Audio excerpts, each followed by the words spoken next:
안녕하세요. 박지영 변호사입니다. 오늘은 지난 동영상에 이어서 유류분 계산을 할 때 현금을 어떻게 계산하는지 좀 알아볼 텐데요.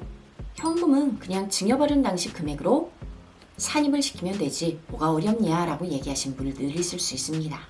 유류분이란 것은 사망 당시에 돌아가신 분 명의로 된 재산 이외에도 사전에 증여받은 부분에 대해서도 모두 산입을 시키는데요.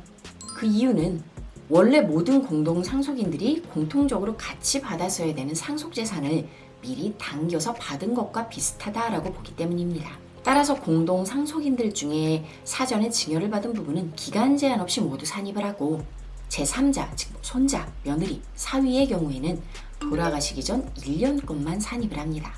예를 들어서 자식 중에 한 명이 돌아가시기 한 20년 전쯤에 한 1억을 결혼할 때 받았다고 합시다.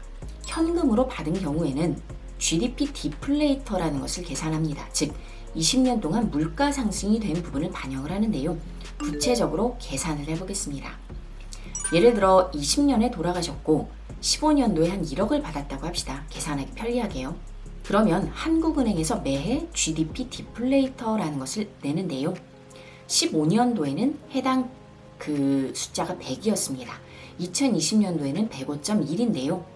1억 곱하기 100분의 105.1을 한 것이 현재 돌아가신 시점의 현금의 가치 금액입니다. 이 경우에는 1억이 아니고 510만 원이 플러스 되게 되어 있습니다. 이런 식으로 현금을 계산을 하게 되고요. 또 헷갈리시는 부분이 당시에 장남 명의로 아파트가 사졌고 이 아파트를 사는 대부분의 돈을 돌아가신 분이, 즉 돌아가신 아버지가 돈을 다 대서 명의만 아들 걸로 해준 것이다 라고 했을 경우에는 해당 아파트를 물려받은 것으로 볼 것인지 혹은 현금을 일부 증여받은 것으로 볼 것인지가 문제가 될 수 있습니다. 이 부분은 일도 양단으로 하나로 정해지지는 않고요. 전체적인 대여 금액의 비중, 그리고 대출을 누가 주도적으로 하였었는지 여러 가지를 좀 보게 됩니다. 따라서 유류분을 찾고자 하는 분과 뺏기기 싫은 자의 전략이 다를 수밖에 없습니다. 또한 돌아가신 아버지가 자신이 살던 아파트를 처분하고 해당 금원을 자식 중에 한 명에게만 준 경우에는 부동산을 증여받은 것이 아닙니다. 따라서 해당 부동산의 시가가 뛰었더라도 받았던 현금의 금원을 가지고 GDP 플레이터만 계산을 하면 됩니다.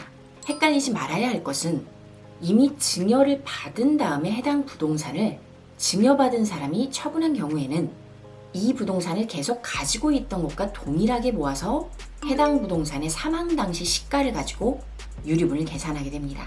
그러나 증여를 받기 전에 돌아가신 분이 부동산을 팔고 현금만 준 경우에는 이 부분은 현금을 받은 것과 같습니다. 따라서 여러 가지 상황들에 대해서 헷갈리시는 부분이 있기 때문에 꼭 상담을 받고 진행을 하시면 좋을 것 같습니다. 추가 문의 사항은 연락 주시기 바랍니다. 감사합니다.